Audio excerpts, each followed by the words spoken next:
नमस्कार दोस्तों, हमारे आजे नॉवल यूट्यूब चैनल में आपका हार्दिक स्वागत है। यहाँ आपको मिलेंगी रोमांचक कहानियाँ, बेहतरीन नॉवेल्स और मनोरंजन से भरपूर कंटेंट। तो चैनल को सब्सक्राइब करें, बेल आइकन दबाएं और हमारे साथ इस शानदार सफर का हिस्सा बने। हम मार्शल असुरा गॉड शुरू करते हैं। जैसे ही वह आवाज सुनाई दी और दबाव ने सब कुछ घेर लिया, रुद्र के सामने एक आकृति भूत की तरह खड़ी हो गई और रुद्र और इशिता को अपने पीछे धकेल दिया। उस व्यक्ति ने अपने कंधों पर एक सफेद लबादा ओढ़ा हुआ था और उससे उसका चेहरा भी ढका हुआ था। वह कोई और नहीं बल्कि एजियो ड्रैगन स्कूल द्वारा अत्यधिक कीमत पर आमंत्रित किया गया विश्व आत्माविद जयंत था, जिसे एजियो ड्रैगन स्कूल में दूसरे नंबर का विशेषज्ञ भी कहा जाता था। ये तो एल्डर जयंत हैं। क्या हो रहा है? एल्डर जयंत रुद्र का बचाव क्यों कर रहे हैं? क्या इन दोनों के बीच कोई रिश्ता है? यदि यह कहा जा सकता है कि एल्डर राजवंत का आगमन कुछ हद तक अपेक्षित था, तो जयंत का आगमन निश्चित रूप से अप्रत्याशित था। उनका आगमन सभी के लिए चौंकाने वाला था। ये जानकर हैरानी होती है कि एजियो ड्रैगन स्कूल में सबसे ज्यादा खौफनाक शख्स न तो एजियो ड्रैगन स्कूल का मुखिया था, न ही 6 रक्षक और न ही जोगिंदर। उस समय वह शख्स रुद्र के सामने खड़ा था, जयंत। लेकिन दूसरों की हैरानी के मुकाबले इशिता बेहद खुश थी।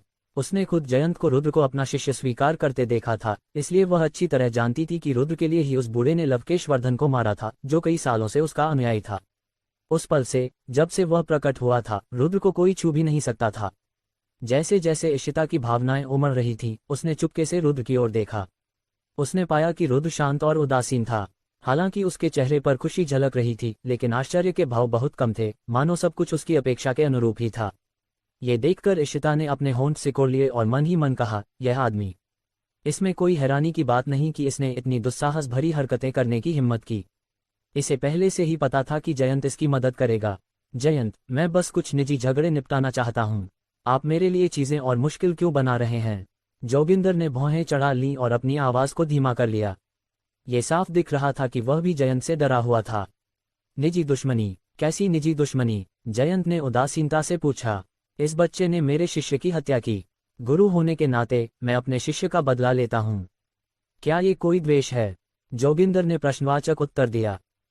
ये तो वाकई में एक शिकायत है, लेकिन चून की बात ऐसी है तो इसका मतलब है कि मुझे इस मामले में और भी ज्यादा दखल देना होगा। जयंत मुस्कुराया। आपका क्या मतलब है? जब ये शब्द सामने आए तो जोगिंदर तो थोड़ा अचंभित रह ही गया, बल्कि वहां मौजूद लगभग सभी लोगों के दिमाग में भ्रम की स्थिति पैदा हो गई। वे रुद्र और जयंत के रिश्ते को लेकर अपने अनुमानों को और गहरा करने लगे।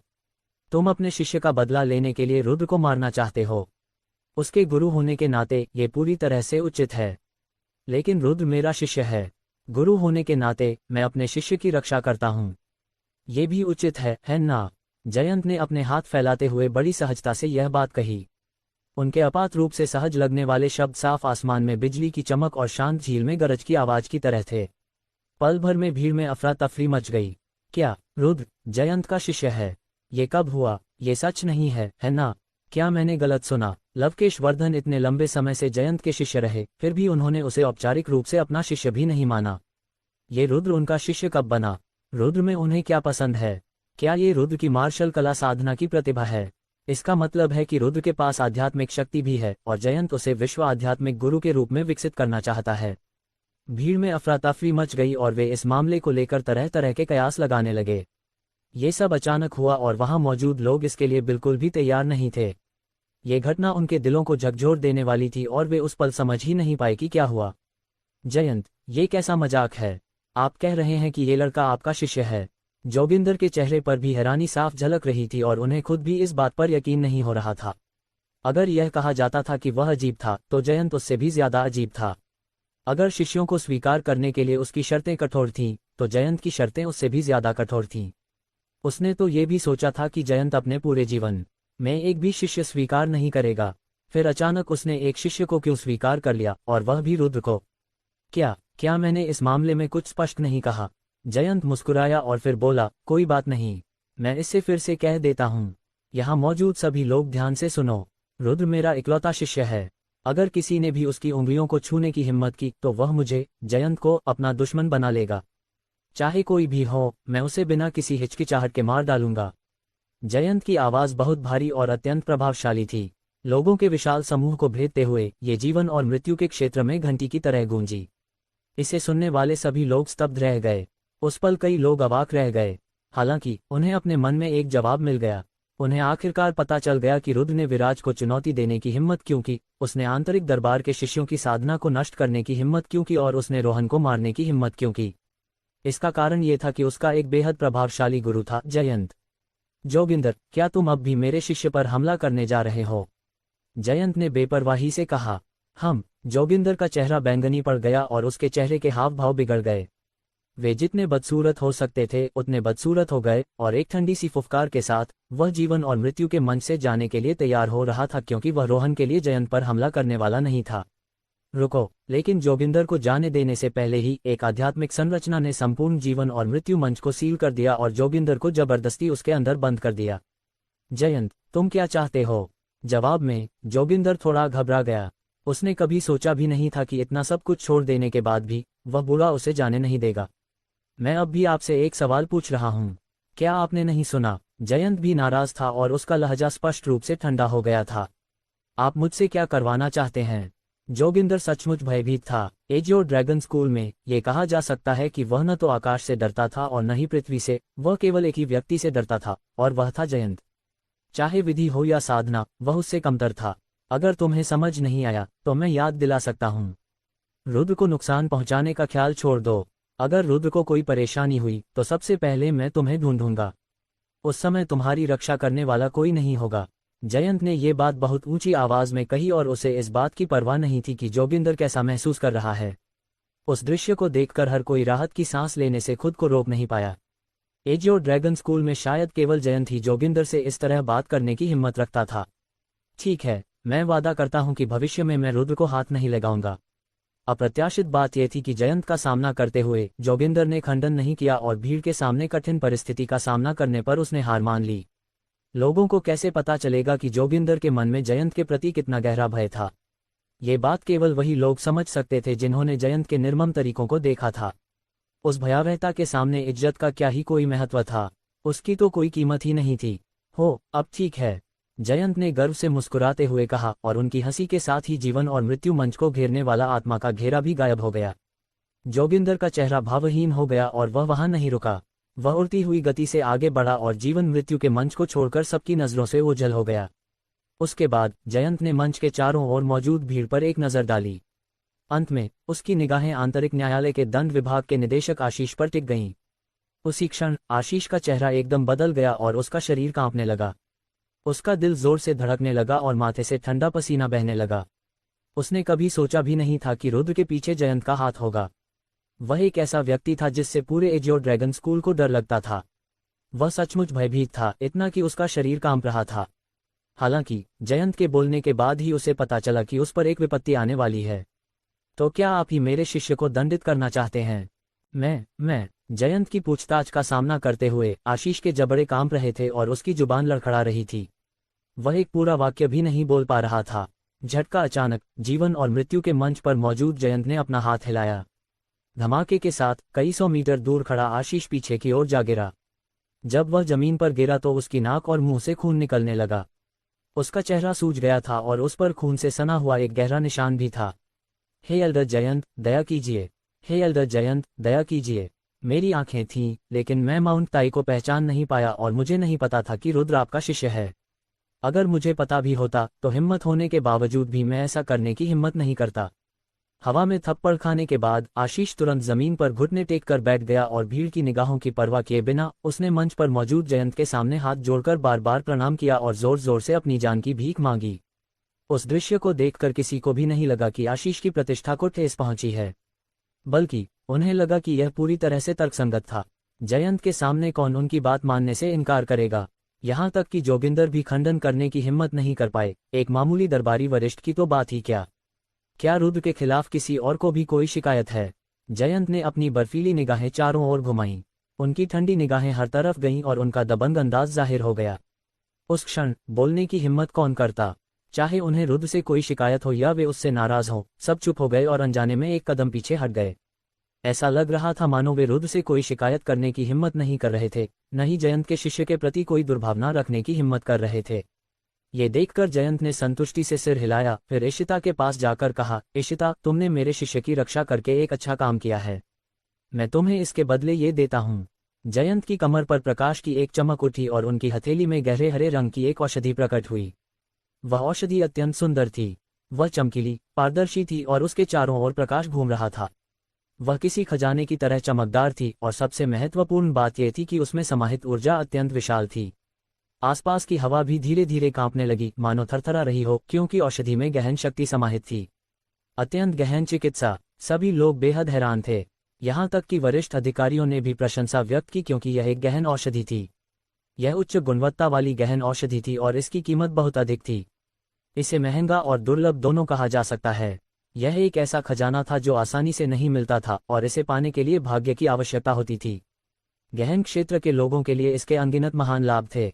धन्यवाद एल्डर जयंत। गहन औषधि को देखकर इशिता की आंखें भी चमक उठीं। उसके बेहद खूबसूरत चेहरे पर खुशी की चमक साफ झलक रही थी। उसने सावधानी से गहन औषधि को अपने हाथों में थाम लिया। गहन औषधियां बहुत महंगी थीं, विशेषकर उच्च गुणवत्ता वाली। इशिता की हैसियत के बावजूद वह उनका इस्तेमाल अपनी इच्छानुसार नहीं कर सकती थी।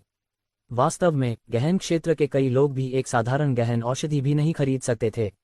इससे अंदाजा लगाया जा सकता है कि गहन औषधियों की कीमतें कितनी अधिक थीं। एल्डर राजवंत, आपका भी धन्यवाद। जयंत ने एक और उच्च गुणवत्ता वाली गहन औषधि निकाली और एल्डर राजवंत को दे दी। एल्डर राजवंत ने हल्की सी मुस्कान बिखेरी और उनके चेहरे की झुर्रियां भी मुस्कान में सिमट गईं। जब लोग उन्हें देखते थे तो वे भाप में पके हुए बन की तरह लगते थे, लेकिन वे एक खुशमिजाज भाप में पके हुए बन थे। जयंत के कार्यों से कई शिष्यों और वरिष्ठों ने लालच से मुक्ति पाई। उनके लिए उच्च गुणवत्ता वाली गहन औषधियां अनमोल खजाना थीं, लेकिन जयंत ने उन्हें इतनी उदारता से दान कर दी। लेकिन सबसे ज्यादा चाहत रुद्र की थी। ये गहन औषधियां थीं। गहन औषधियां, ये तो उच्च कोटि की गहन औषधियां थीं और इनमें समाहित गहन शक्ति की तुलना तो उत्पत्ति मोतियों से भी नहीं की जा सकती थी। अगर वह एक भी निगल लेता तो कौन जाने उसकी साधना का स्तर क्या होता। ऐसा प्रतीत होता है कि जयंत को रुद्र की आध्यात्मिक शक्ति की भेदन शक्ति का आभास हो गया था, इसलिए उसने रुद्र पर तीखी नजर डाली। आखिरकार वह जो कुछ भी कर रहा था रुद्र की मदद के लिए ही कर रहा था। वह सबको ये बताना चाहता था कि जो लोग रुद्र को नुकसान पहुंचाना चाहते हैं उन्हें वह माफ नहीं करेगा, लेकिन रुद्र की मदद करने वालों को वह जरूर पुरस्कृत करेगा। साथ ही साथ वह एजियो ड्रैगन स्कूल के प्रमुख शिष्यों और वरिष्ठों को बता रहा था कि रुद्र और विराज के बीच वे रुद्र को नहीं चुन सकते, लेकिन उन्हें विराज की ओर बहुत अधिक झुकाव भी नहीं रखना चाहिए, क्योंकि रुद्र को उसके गुरु का पूरा समर्थन प्राप्त था। बदबूदार लड़के, मेरे साथ वापस चलो। जयंत ने रुद्र का कंधा पकड़ा और आसपास की हवा में हलचल मचने के बाद वे दोनों दानवों की तरह गायब हो गए। सचमुच आम लोग वे विधियां नहीं कर सकते जो विश्व आत्मावादियों के पास होती हैं। जयंत के जाने के बाद शांत भीड़ एक बर्तन के फटने की तरह धमाके के साथ भड़क उठी और उबलते पानी की तरह तरह तरह की चर्चाएं शुरू हो गईं। ये तो बहुत गंभीर मामला है। रुद्र न केवल प्रतिभाशाली है बल्कि उसका गुरु जयंत भी है। भविष्य में कौन उसे छूने की हिम्मत करेगा। ये वाकई बहुत बड़ी और अद्भुत खबर थी। रुद्र एक प्रतिभाशाली योद्धा था, क्योंकि उसने अपनी प्रथम स्तर की साधना से ही रोहन को मार गिराया, जो उत्पत्ति क्षेत्र के 5वें स्तर पर था। रोहन को मारने के बाद उसने अदृश्य रूप से एजियो ड्रैगन लीडरबोर्ड पर रोहन का स्थान ले लिया और 9वें स्थान पर आ गया। हालांकि रुद्र की उम्र केवल 15 वर्ष थी और एजियो ड्रैगन लीडरबोर्ड पर वह निस्संदेह सबसे कम उम्र का खिलाड़ी था। अगर एजियो ड्रैगन लीडरबोर्ड पर मौजूद सभी खिलाड़ी प्रतिभाशाली होते तो रुद्र सबसे अधिक क्षमता वाला सबसे कम उम्र का खिलाड़ी होता। आखिरकार विराज भी एक कमजोर की तरह शक्तिशाली को नहीं हरा सका और अपने से 4 स्तर ऊपर के प्रतिद्वंद्वी को मार गिराने में सक्षम था। इसके अलावा रुद्र न केवल एक प्रतिभाशाली व्यक्ति था बल्कि उसके पीछे एक बहुत बड़ा सुरक्षा कवच भी था। वह एक ऐसा व्यक्ति था जिसे एजियो ड्रैगन स्कूल का प्रमुख भी चुनौती देने की हिम्मत नहीं करता था। विश्व आत्माविद जयंत। उस दिन से एजियो ड्रैगन स्कूल में सभी को रुद्र का पुनर्मूल्यांकन करना पड़ा। आखिरकार रुद्र में इतनी असाधारण प्रतिभा थी। 2 महीने से भी कम समय में वह आध्यात्मिक क्षेत्र के 7वें स्तर से उत्पत्ति क्षेत्र के पहले स्तर पर पहुंच गया था। 10 महीने बाद होने वाले युद्ध में वह किस स्तर पर पहुंचेगा ये तो केवल ईश्वर ही जानता था। अपनी असाधारण युद्ध शक्ति के बल पर शायद वह 1 वर्ष में होने वाले निर्धारित युद्ध में विराज के 3 प्रहारों को रोक सकता था, और समझौते के अनुसार यदि रुद्र विराज के 3 प्रहारों को रोकने में सक्षम होता तो वह जीत जाता। उस स्थिति में विराज को आत्महत्या करनी पड़ती। पहले लोगों को लगता था कि रुद्र ने विराज को चुनौती देकर अपनी जान जोखिम में डाली है और उसकी जीत की संभावना शून्य है, लेकिन आज के बाद उन्हें पता चला कि इस सुनियोजित युद्ध में बहुत बड़ा सस्पेंस छिपा है। कौन जीतेगा और कौन हराएगा यह अभी तय नहीं था। जब मुख्य क्षेत्र में सभी लोग रुद्र के बारे में चर्चा कर रहे थे, तभी जयंत उसे पुराने महल में ले आया। गुरुजी, मुझे बचाने के लिए धन्यवाद। रुद्र ने जयंत को प्रणाम किया। अभी मुझे गुरु मत कहो। मैंने जो किताब तुम्हें दी थी उसमें से तुमने कितना समझा? जयंत का लहजा अचानक ठंडा पड़ गया, मानो पहले की कोमलता का कोई अंश ही न बचा हो। ऐसा लग रहा था मानो अगर रुद्र उसकी शर्तें पूरी नहीं करता तो वह सचमुच रुद्र को मार डालेगा। लेकिन आत्मविश्वास से भरे रुद्र को जयंत के अनुरोध से भला कैसे डर लग सकता था। एक विचार के साथ ही गैस प्रवाहित हुई और एक आध्यात्मिक संरचना प्रकट हुई जिसने उसे और जयंत को घेर लिया। ऐसा करने के बाद रुद्र मुस्कुराया और बोला, गुरुजी, मेरी ओर देखिए। आपके शिष्य की समझ कैसी है? क्या आप आध्यात्मिक निर्माण का उपयोग इतनी कुशलता से कर सकते हैं? उस क्षण अपने चारों ओर बनी आध्यात्मिक संरचना को देखकर जयंत दंग रह गया। हालांकि सफेद लबादे से उसका चेहरा ढका हुआ था, फिर भी रुद्र उसके आश्चर्यचकित और प्रसन्न चेहरे को महसूस कर सकता था। हे! रुद्र मुस्कुराया और उसने कोई सीधा जवाब नहीं दिया, लेकिन उसने मन ही मन जयंत की बातों को स्वीकार कर लिया। आखिरकार उस समय उसकी कुशल आध्यात्मिक निर्माण तकनीक जयंत के सामने प्रदर्शित हो रही थी। रुद्र, क्या तुम इस आध्यात्मिक संरचना में होने वाले किसी भी बदलाव को नियंत्रित कर सकते हो? अचानक जयंत ने फिर से बोलना शुरू किया। गुरुजी, आप किस प्रकार का परिवर्तन चाहते हैं? रुद्र ने पूछा। रूप में बदलाव, जयंत ने कहा। हम जयंत के बोलते ही उनके चारों ओर मौजूद आध्यात्मिक संरचना गायब हो गई और कई और आध्यात्मिक संरचनाएं प्रकट हो गईं। इस बार आध्यात्मिक संरचना ने उन दोनों को अपने भीतर बंद नहीं किया और यह केवल रुद्र के हाथ पर प्रकट हुई। शुरुआत में पारदर्शी आध्यात्मिक संरचना केवल उसकी हथेली जितनी बड़ी थी और रुद्र के हाथ में सर्पिलाकार रूप में घूम रही थी। हालांकि जैसे जैसे रुद्र ने इसे नियंत्रित करना जारी रखा, ये धीरे धीरे उसके हाथ से निकलकर बड़ी होती गई। कभी यह आयताकार होती थी, कभी गोलाकार, और कभी कभी तो ये पंचकोणीय तारा भी बन जाती थी। ये सचमुच उसकी इच्छा के अनुसार रूप बदल लेती थी। ऐसी केवल कुछ चीजें थीं जिनकी वह कल्पना नहीं कर सकता था, लेकिन ऐसा कुछ भी नहीं था जो वह न कर सके। रुद्र, क्या तुम विश्व आत्मा दिशा सूचक यंत्र चलाने में सक्षम हो? जयंत ने फिर पूछा। रुद्र ने सिर हिलाया और विश्व आत्मा कंपास निकाला। उसने उस पर बनी चीजों और विभिन्न प्रतीकों के अर्थ बताए। मायावी रानी के मार्गदर्शन में वह इसे अच्छी तरह जानता था। उसके बाद जयंत ने रुद्र से कुछ और सवाल पूछे, जिनका जवाब उन्होंने रुद्र को दी गई किताब में दर्ज कर लिया था। भले ही मायावी रानी वहां न होती, रुद्र आसानी से उन सवालों के जवाब दे सकता था। उसने उन सवालों के अर्थों का बहुत गहन विश्लेषण किया था। अच्छा। परीक्षा के बाद जयंत ने ज्यादा कुछ नहीं कहा, लेकिन उन्होंने 3 बार अच्छा कहा। हालांकि ये 3 शब्द उनके वर्तमान सदमे की भावनाओं को व्यक्त करने के लिए काफी थे। मैं, जयंत, एक ऐसे व्यक्ति की तलाश में था जो मेरे लिए अपनी तकनीकें सिखाने के योग्य हो। मैंने आधी जिंदगी खोज में बिताई और आखिरकार मुझे एक योग्य शिष्य मिल गया। जयंत ने अपने सामने खड़े रुद्र को देखते हुए लगातार सिर हिलाया। हालांकि रुद्र को पहले थोड़ी उम्मीद थी, लेकिन फिलहाल रुद्र का प्रदर्शन उनकी उम्मीदों से कहीं बेहतर था। गुरुजी, मैं आपको प्रणाम करता हूँ। रुद्र आधा घुटने टेककर हाथ जोड़कर बैठ गया। उसने शिष्य के रूप में अपने गुरु जयंत को प्रणाम किया कि आप स्वभाव से ही बुद्धिमान हैं और भविष्य में आप निश्चित रूप से एक प्रभावशाली विश्व आत्मावादी बनेंगे, जिनकी उपलब्धियां निश्चित रूप से मुझसे कहीं अधिक होंगी। लेकिन दुख की बात है कि मैं केवल आपका मार्गदर्शन कर सकता हूं, आपको सिखा नहीं सकता। फिर भी यदि आप चाहें तो मुझे गुरु कह सकते हैं। जयंत ने झुककर अपना हाथ ऊपर उठाया और रुद्र को सहारा देकर खड़ा किया। आप मेरे गुरु हैं, मेरे एकमात्र गुरु, रुद्र ने अत्यंत दृढ़ स्वर में कहा और उनके स्वर में सम्मान की झलक थी। हाँ, अच्छा, मैं वाकई गलत नहीं था। हालांकि जयंत ने कहा कि ऊपरी तौर पर तो ऐसा लगता है कि उन्हें रुद्र के कहे आखिरी कुछ शब्द पसंद आए। आखिरकार हर सक्षम व्यक्ति अपनी कला को आगे बढ़ाने के लिए एक प्रतिभाशाली शिष्य की तलाश करता है। संयोगवश जयंत एक सक्षम व्यक्ति थे और रुद्र एक प्रतिभाशाली शिष्य थे। इसके बाद जयंत ने अपनी कमर पर रखे कॉस्मोस सेक पर हाथ रखा और प्रकाश से चमकते हुए उस पर बने प्रतीक खिलने लगे। उनकी हथेली में मुट्ठी भर उत्पत्ति मोती प्रकट हुए। एक नजर में ही रुद्र समझ गया कि वहां 100 उत्पत्ति मोती थे। रुद्र, तुम्हारे और विराज के बीच युद्ध की तारीख नजदीक आ रही है। तुम्हारे गुरु होने के नाते मैं तुम्हारी हर तरह से मदद कर सकता हूँ। ये उत्पत्ति मन के ले लो, मुझे विश्वास है कि ये तुम्हारी थोड़ी मदद करेंगे। गुरु, आपका धन्यवाद। रुद्र ने उत्पत्ति मन के अपने हाथों में ले लिए।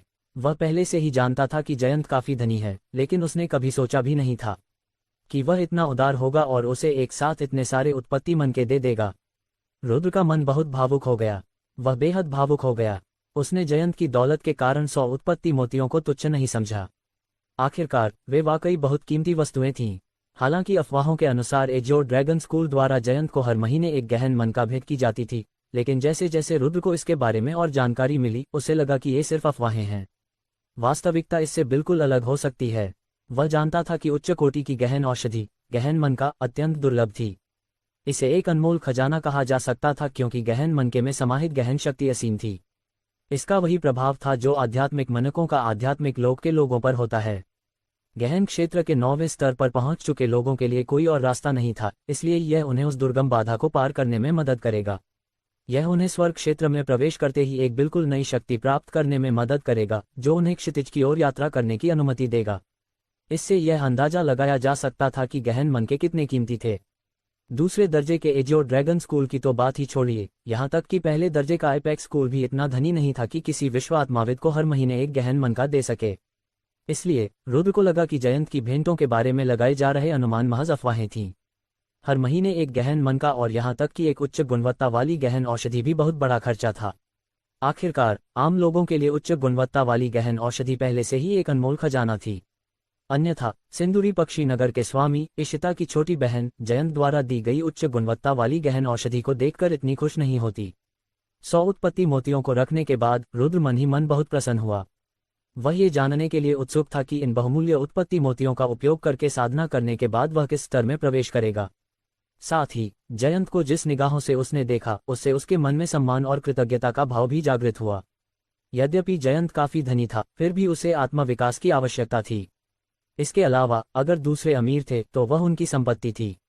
अगर उन्होंने आपको कुछ दिया तो यह उनके अच्छे प्रभाव के कारण था, और अगर उन्होंने नहीं दिया तो यह भी स्वाभाविक था क्योंकि कोई किसी का ऋणी नहीं था। हालांकि रुद्र को थोड़े ही समय से जानने के बाद जयंत ने रुद्र की इतनी बड़ी मदद की। इससे स्पष्ट होता है कि उनके मन में रुद्र के प्रति बहुत अच्छी भावनाएं थीं। आप थोड़े जिद्दी हैं और आपको इस मामले में खुद पर नियंत्रण रखना होगा, वरना आपको इसकी भारी कीमत चुकानी पड़ेगी।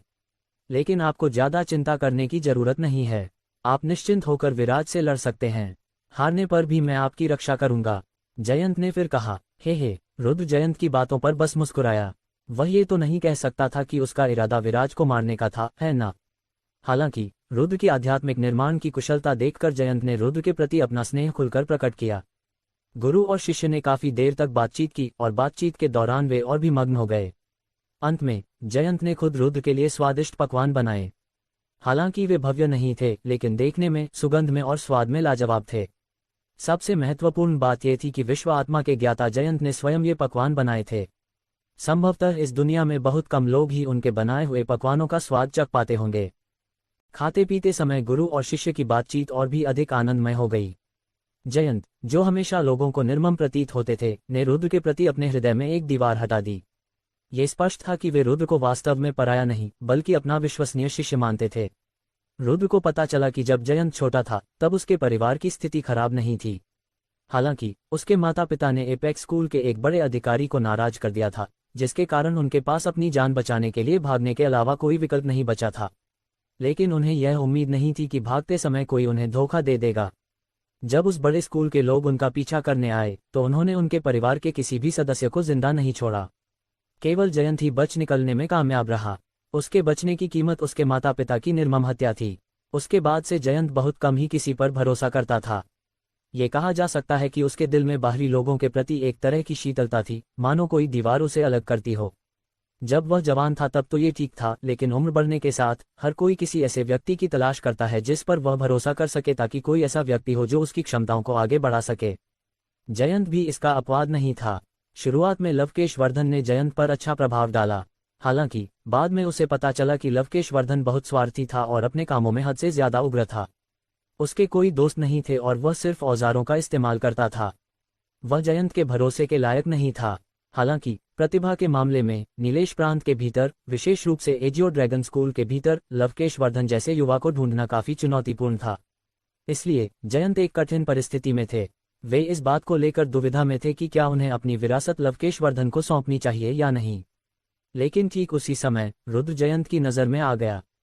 दरअसल जयंत को रुद्र की असली पहचान पहले ही पता चल चुकी थी। उसने पाया कि रुद्र अपने कार्यों में भले ही थोड़ा जल्दबाजी करता था, लेकिन उसके कार्यों का उद्देश्य किसी को नुकसान पहुंचाना नहीं था, बल्कि कई बार तो उसने अपने करीबियों के लिए बड़ी मुसीबतें खड़ी कर दीं।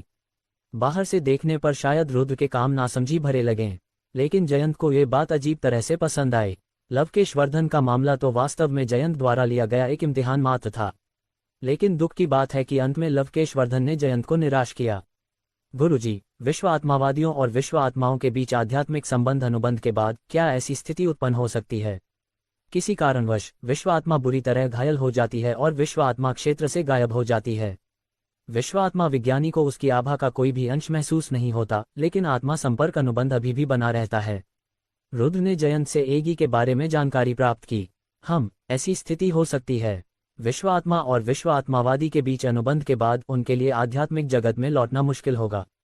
जब तक अनुबंध रद्द नहीं हो जाता या विश्व आत्मा के पास कोई ऐसी विधि न हो जिससे वे पूरी तरह से प्रभावित हो सके, तब तक उन्हें अपने पूरे जीवन विश्व आत्मावादी के आध्यात्मिक जगत में ही रहना होगा, जिसका अर्थ है विश्व आत्मा क्षेत्र के भीतर रहना। कभी कभी आपने जो स्थिति बताई वैसी ही हो सकती है। आखिर विश्व आत्माएं अपने विश्व आत्मा स्वामी के लिए लड़ती हैं और इन लड़ाइयों में वे अक्सर घायल हो जाती हैं। हालांकि अगर विश्व आत्मा अनुबंध नष्ट नहीं हुआ है तो इसका मतलब है कि विश्व आत्मा अभी भी जीवित है। वे बस बुरी तरह घायल हो जाएंगी और उन्हें ठीक होने में कुछ समय लगेगा। जयंत ने कहा, ठीक होने में थोड़ा समय लगेगा। कितना समय लगेगा? रुद्र मन ही मन बहुत खुश था। जब तक एगी ठीक है उसे कोई चिंता नहीं होगी। ये कहना काफी मुश्किल है। अगर जल्दी हुआ तो 10 या 8 साल, अगर धीरे हुआ तो 100 साल तक लग सकते हैं। जयंत ने उदासीनता से कहा, क्या इतना लंबा? ये शब्द सुनकर रुद्र को जैसे जबरदस्त झटका लगा। अगर जल्दी हुआ तो 10 या 8 साल, अगर धीरे हुआ तो 100 साल तक। क्या इसका मतलब ये था कि वो कम से कम 10 साल तक एगी को नहीं देख पाएगा, या शायद पूरी जिंदगी भर के लिए भी नहीं? तुम इतने घबराए हुए क्यों हो? तुमने किसी विश्व आत्मा के साथ पहले से ही कोई समझौता तो नहीं कर लिया? जयंत ने मुस्कुराते हुए पूछा। बकवाल नहीं, मैं तो बस उत्सुक हूँ। रुद्र ने झट से अपना सिर हिलाया। एगी उसका राज था और वह अभी किसी को भी यह बात नहीं बता सकता था। मुझे भी लगा था कि तुम इतनी बेतुकी बातें नहीं करोगे। विश्व आत्माएं बेहद गर्वित प्राणी हैं और बेहद बुद्धिमान भी हैं। उनकी बुद्धि मनुष्यों से कम नहीं है, बल्कि शायद उससे भी अधिक है। सच कहूं तो तुम्हारे स्वामी यानी मुझ में पहले से ही मेरे आध्यात्मिक जगत में वैसा ही एक विश्व आत्मा मौजूद है। फिर भी अब तक भेद चढ़ाने के बावजूद वह मेरे साथ अनुबंध स्थापित करने को तैयार नहीं है। यद्यपि किसी विश्व आत्मा के साथ अनुबंध करने से आध्यात्मिक निर्माण शक्ति पर नियंत्रण पाने और स्वयं की साधना में बहुत सहायता मिलती है और यह अनगिनत विश्व आत्मा साधकों का सपना भी है, लेकिन वास्तविकता में किसी विश्व आत्मा की स्वीकृति प्राप्त करना अत्यंत कठिन है। जयंत के स्वर में गर्व के साथ साथ निराशा भी थी। उन्हें गर्व था क्योंकि एक विश्व आत्मावादी होने के नाते उन्होंने सफलतापूर्वक एक विश्व आत्मा के साथ संवाद स्थापित किया था और उस विश्व आत्मा ने उनके साथ एक अनुबंध बनाने में रुचि दिखाई थी। हालांकि वह निराश था क्योंकि उसके साथ अनुबंध करने में रुचि होने के बावजूद अंततः वह अनुबंध नहीं कर पाया था, जिसका अर्थ ये भी था कि उसे विश्व आत्मा की स्वीकृति नहीं मिली थी। इसके अलावा वह काफी बूढ़ा हो चुका था और उसे वास्तव में नहीं पता था कि क्या वह अपने शेष वर्षों में उस विश्व आत्मा के साथ अनुबंध कर पाएगा। जयंत की बातें सुनकर रुद्र मन ही मन खुश हुआ। खुश इसलिए क्योंकि उसका परिवार अच्छा था और उन्होंने 2 विश्व आत्माओं को उसके विश्व आत्मा क्षेत्र में समाहित कर दिया था। उसने उनमें से एक के साथ समझौता भी कर लिया था, या फिर अगर उसे खुद ही किसी विश्व आत्मा की तलाश करनी पड़ी तो कौन जाने उसे विश्व आत्मा से अनुबंध करने में कितना समय लग जाएगा। अगर उसने सही ढंग से काम नहीं किया तो वह जयंत की तरह हो जाएगा और शायद जीवन भर किसी विश्व आत्मा से अनुबंध स्थापित करने में असमर्थ ही रहेगा। हालांकि अपने परिवार के प्रति कृतज्ञता के कारण रुद्र उनके बारे में सोचने से खुद को रोक नहीं पाया। वर्तमान में मिले संकेतों से यह स्पष्ट था कि उसका परिवार, या कम से कम उसके माता पिता, अत्यंत शक्तिशाली थे और उनके द्वारा अपनाए गए तरीके सामान्य ज्ञान से परे थे। 9 प्रांतों के महाद्वीप पर पिछले कई 100 वर्षों में कोई भी इतना शक्तिशाली नहीं था, इसलिए वह जानता था कि उसके माता पिता 9 प्रांतों से नहीं थे।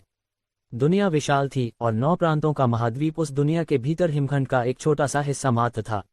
रुद्र को बाहरी दुनिया के बारे में कुछ नहीं पता था, लेकिन वह कल्पना कर सकता था कि वह बेहद खतरनाक थी। इतनी खतरनाक कि उसके इतने शक्तिशाली माता पिता के पास उसे दूसरों के हवाले करने के अलावा कोई विकल्प नहीं था। गुरुजी, अगर विश्व आत्मा सचमुच गंभीर रूप से घायल हो जाए तो क्या हम विश्व आत्मावादी उसके ठीक होने के अलावा कुछ और नहीं कर सकते? कुछ और बातचीत के बाद रुद्र ने चतुराई से विषय को वापस उसी ओर मोड़ दिया। हाँ, बिल्कुल है। विश्व आत्माएं विश्व आत्मावादियों के साथ अनुबंध क्यों करती हैं और अपने घर को छोड़ने और इस छोटे से आध्यात्मिक संसार में कैद होने के लिए क्यों तैयार होती हैं? इसका कारण यह है कि जीवितों की दुनिया उनके लिए बहुत फायदेमंद है। विश्व आत्मा का जीवन बहुत लंबा होता है। वे हमारी तरह नहीं होते, जिनका जीवन चाहे कितनी भी शक्तिशाली साधना हो 100 वर्ष से अधिक नहीं होता। विश्व आत्माएं कम से कम 300 वर्ष तक जीवित रह सकती हैं। अफवाहों के अनुसार कुछ शक्तिशाली विश्व आत्माएं तो कई हजार वर्ष तक भी जीवित रह सकती हैं। इसीलिए विश्व आत्माएं विश्व आत्मावादियों के साथ अनुबंध स्थापित करने और छोटे आध्यात्मिक जगत में रहने के लिए तैयार रहती हैं। जब विश्व आत्मावादी की मृत्यु हो जाती है तो अनुबंध रद्द हो जाता है और विश्व आत्माओं के जगत में वापस लौट सकती है। उस समय विश्व आत्मावादी से प्राप्त सभी चीजें विश्व आत्माओं के जगत में उनका अपना आधार बन जाती हैं। विश्व आत्माओं को जीवित जगत से अनगिनत और कभी न खत्म होने वाले लाभ मिल सकते हैं।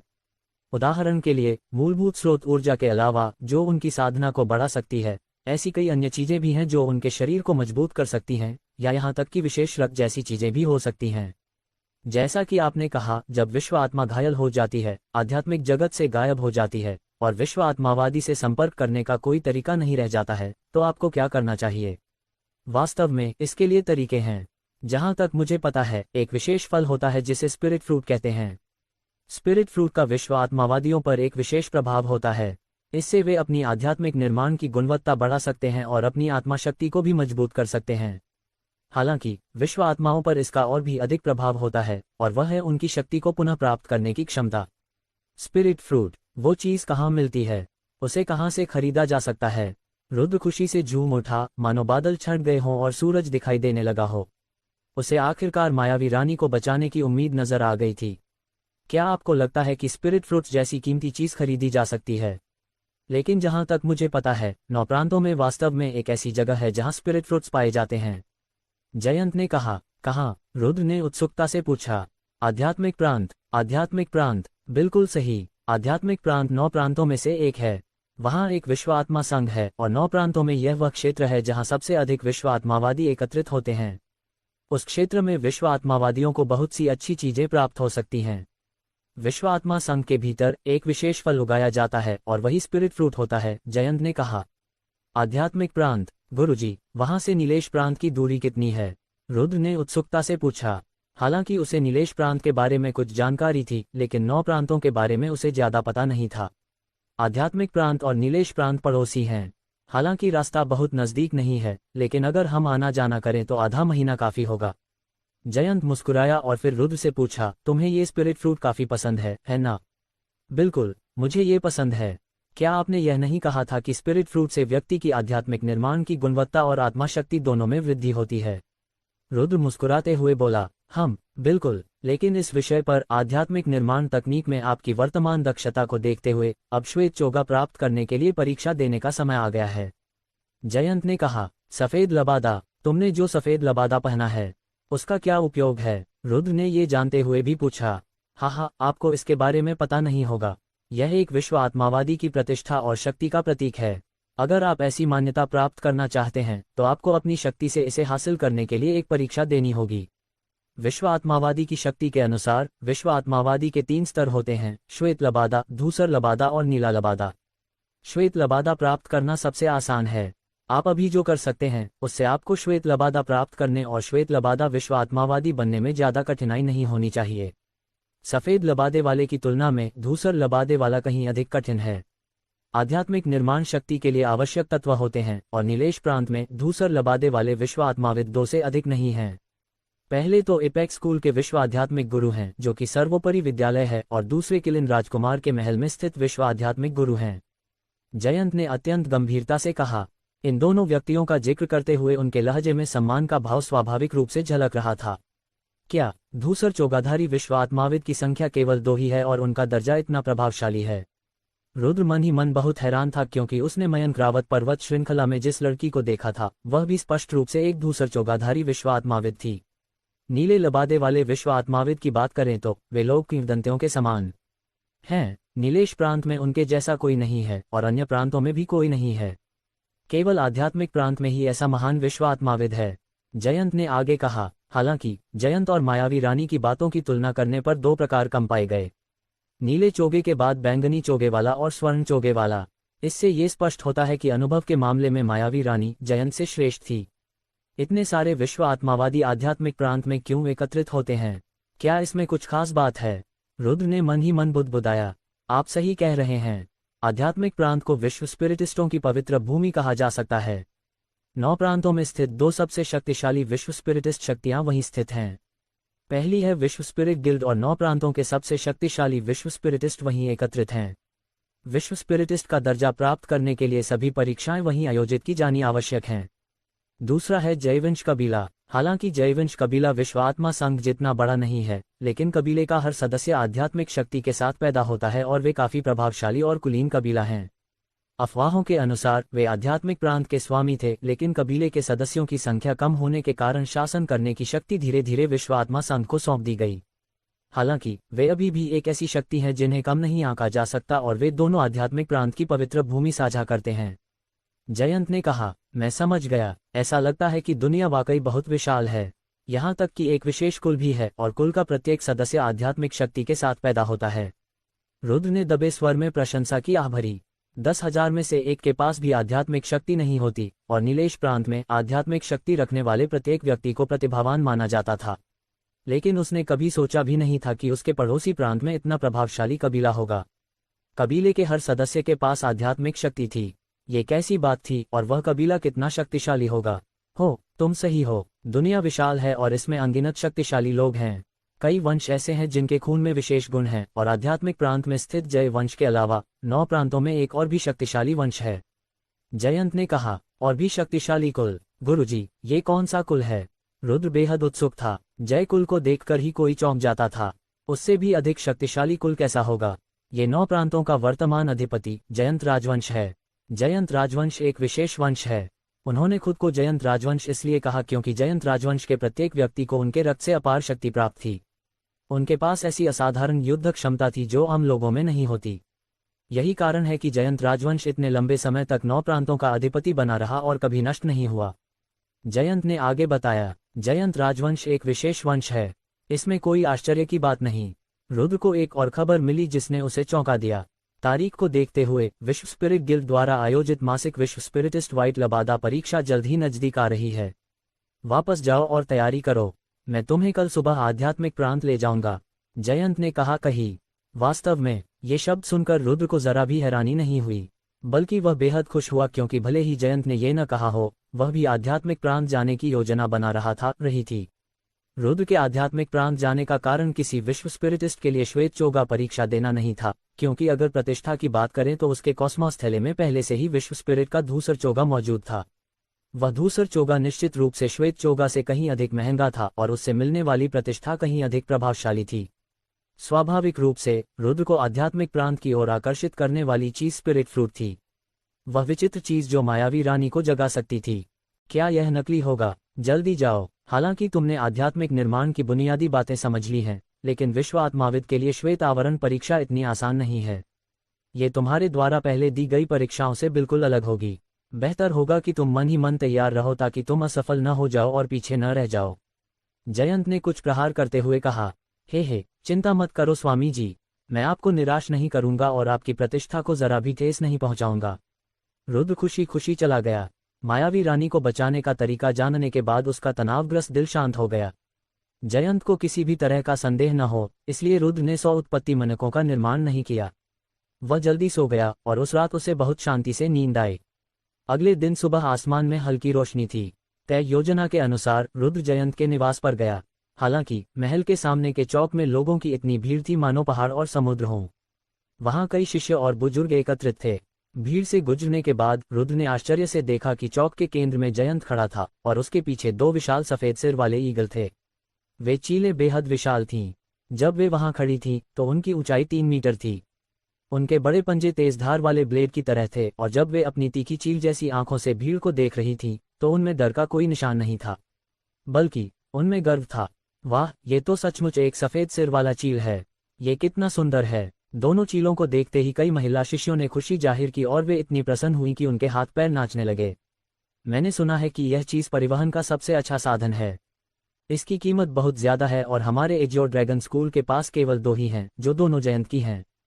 किसी ने सफेद सिर वाले ईगल की उत्पत्ति के बारे में बताया। हाँ, ये चीज काफी मजबूत लगती है। इसे देखकर ही आनंद आता है। मुझे आश्चर्य होता है कि अगर मैं इस पर सवार होकर कुछ देर हवा में उड़ूं तो कितना अच्छा लगेगा। बुजुर्ग जयंत सफ़ेद सिर वाले बाज का इस्तेमाल बहुत कम करते थे और वे उन्हें खजाने की तरह देखते थे। मैंने सुना है कि 6 रक्षकों के एल्डर वान को एक दिन बहुत दूर यात्रा करनी पड़ी और वे सफ़ेद सिर वाले ईगल को उधार लेकर उसका उपयोग करना चाहते थे। हालांकि एल्डर जयंत ने निर्दयतापूर्वक उनकी इच्छा अस्वीकार कर दी। मैंने सुना है कि एल्डर जयंत ने न केवल इनकार किया बल्कि एल्डर वान पर जमकर बरस पड़े। उन्होंने कहा, मैं खुद इसका इस्तेमाल करने को तैयार नहीं हूं, लेकिन तुम करना चाहते हो। जाओ सपने देखते रहो। हाँ, लेकिन आज वह दोनों व्हाइट हेडेड ईगल्स का इस्तेमाल करने जा रहा है।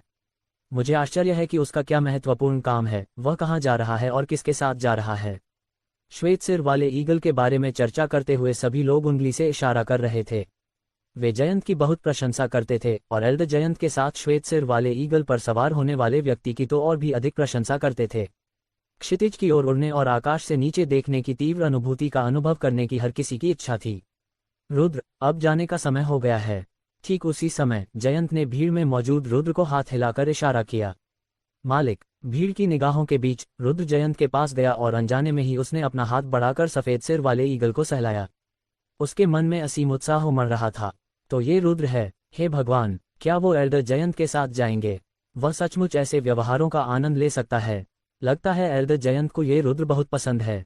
रुद्र को देखकर भीड़ के चेहरों पर प्रशंसा के भाव छा गए। वे रुद्र की इसलिए प्रशंसा कर रहे थे क्योंकि वह जयंत को पसंद आ गया था। हालांकि पुरुषों की प्रशंसा की तुलना में कई महिलाओं ने भी रुद्र के प्रति अपना स्नेह प्रकट किया। रुद्र की प्रतिभा पहले ही प्रदर्शित हो चुकी थी और अब वह जयंत का शिष्य बन गया। ये कहा जा सकता है कि एजियो ड्रैगन स्कूल में उसका दर्जा विराज से कम नहीं था। इसके अलावा ऐसी अफवाहें भी थीं कि रुद्र एक प्रतिभाशाली व्यक्ति था जिसके पास आध्यात्मिक शक्ति थी और जयंत ने उसकी आध्यात्मिक शक्ति में अपार प्रतिभा को देखते हुए उसे अपना शिष्य स्वीकार कर लिया। इससे रुद्र के प्रति लोगों की राय और भी बेहतर हो गई। इसलिए स्वाभाविक रूप से रुद्र वर्तमान में अनगिनत महिला शिष्यों के दिलों में पसंदीदा पति बन गया था। हालांकि रुद्र अभी भी एक युवा था, लेकिन इससे महिला शिष्यों के दिलों में उमड़ते प्यार को रोका नहीं जा सका। रुद्र, एक जानी पहचानी आवाज सुनाई दी और काव्या नायर भीड़ से बाहर निकली। वह रुद्र के सामने पहुंची और बड़े ही प्यारे अंदाज में बोली, क्या तुम जा रहे हो? मैं अपने गुरु के साथ आध्यात्मिक प्रांत जा रहा हूं ताकि विश्व स्पिरिटिस्टों के लिए आयोजित होने वाली श्वेत लबादा परीक्षा में भाग ले सकूं। रुद्र ने काव्या नायर से कुछ भी नहीं छिपाया। चूंकि आप विश्व आध्यात्मिक परीक्षा में भाग ले रहे हैं, विश्व आध्यात्मिक बनने पर आपको बधाई। काव्या नायर ने सुंदर मुस्कान के साथ कहा। ये तो अभी भी अज्ञात है। रुद्र ने विनम्रता से सिर हिलाया, लेकिन उसके चेहरे पर आत्मविश्वास और दृढ़ निश्चय वाली मुस्कान थी। आप कितने दिनों के लिए जा रहे हैं? काव्या नायर ने फिर पूछा। शायद 1 महीना, रुद्र ने जवाब दिया। इतना लंबा? काव्या नायर के चेहरे पर कुछ बदलाव आया। क्या गड़बड़ है? रुद्र ने कुछ संकेत देखे। कुछ नहीं, मैं बस तुम्हारे लिए खुश हूं। काव्या नायर ने मीठी मुस्कान दी, लेकिन वह अपने दिल की चिंता को छिपा नहीं सकी। फिर भी उसने कुछ नहीं कहा और भीड़ में घुस गई। छोटी मेई। रुद्र के हिचकिचाते ही काव्या नायर गायब हो गई। रुद्र भीड़ से बाहर भागा और चारों ओर देखा, लेकिन उसे काव्या नायर कहीं नहीं दिखी। हालांकि रुद्र की नज़र के सामने एक और आकृति प्रकट हुई। ये काव्या नायर की बहन इशिता थी। एजियो ड्रैगन स्कूल की सबसे खूबसूरत लड़की कुछ ही दूरी पर रुद्र को देख रही थी। इशिता भीतरी दरबार की वरिष्ठ सदस्य थी, इसलिए जब तक कोई विशेष मामला न हो, वह बहुत कम ही मुख्य क्षेत्र में आती थीं। काव्या नायर की पहले की अजीब भावनाओं के अलावा रुद्र को अवचेतन रूप से पता था कि कुछ गड़बड़ हुई है। इशिता, क्या हुआ? रुद्र ने इशिता को एक शांत जगह पर ले जाकर पूछा। तुम्हें पता है ना कि छोटी मेई का एक मंगेतर है?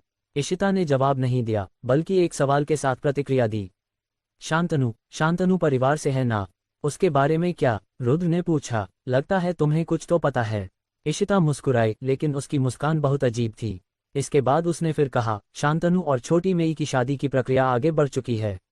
1 महीने में शादी हो जाएगी। 1 महीने बाद? ये तुम्हारे पिता का विचार है? रुद्र का चेहरा थोड़ा बिगड़ गया था। नहीं, यह मेरे पिता का विचार नहीं था। हालांकि इस मामले में उनकी कोई सामर्थ्य नहीं है। ये काफी लंबा मामला है, लेकिन इसे जबरन शादी कहा जा सकता है।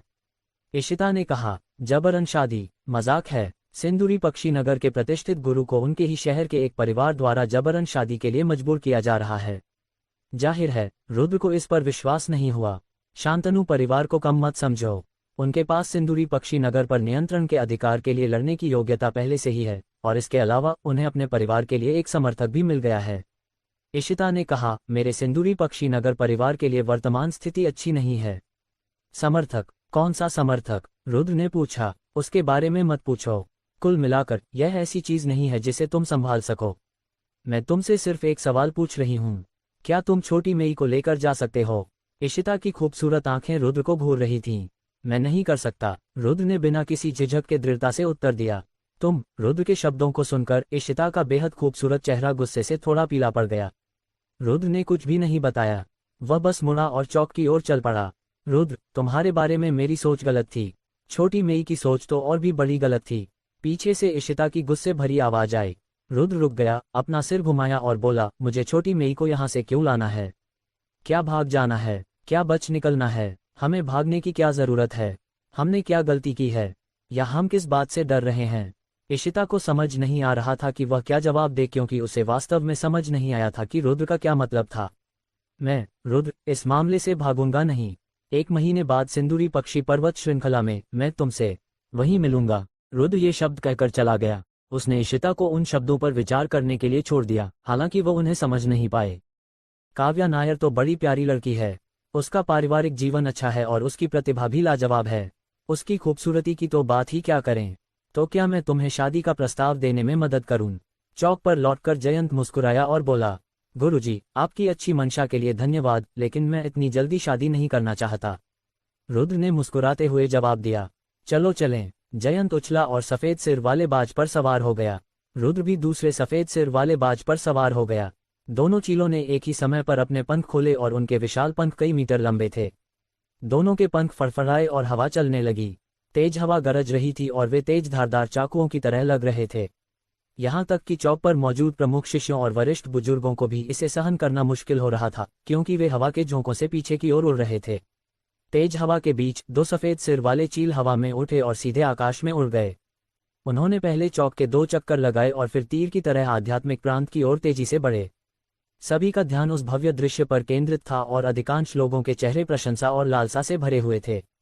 हालांकि मुख्य क्षेत्र के एक सुनसान कोने में एक छोटा सा चेहरा उभरा हुआ था। काव्या नायर, जो श्वेत सिर वाले ईगल को घूर रही थी, उसकी आंखों में चिंता थी। सफेद सिर वाले ईगल्स की गति अत्यंत तीव्र थी और उन्हें नीलेश प्रांत को पार करने में केवल कुछ ही दिन लगे, क्योंकि वे आध्यात्मिक प्रांत की सीमाओं के भीतर पहुंच गए थे। नीलेश प्रांत में सफेद सिर वाला बाज एक दुर्लभ जीव माना जा सकता था। जब भी वह हवा में उड़ता, नीचे मौजूद लोग सिर उठाकर उसे निहारते और प्रशंसा से आह भरते। हालांकि आध्यात्मिक प्रांत पहुंचने के बाद रुद्र को पता चला कि सफेद सिर वाला बाज उतना दुर्लभ नहीं था। जब वे हवा में उड़ रहे थे तो उन्होंने कुछ सफेद सिर वाले चीलों को अपने पास से तेजी से गुजरते हुए देखा।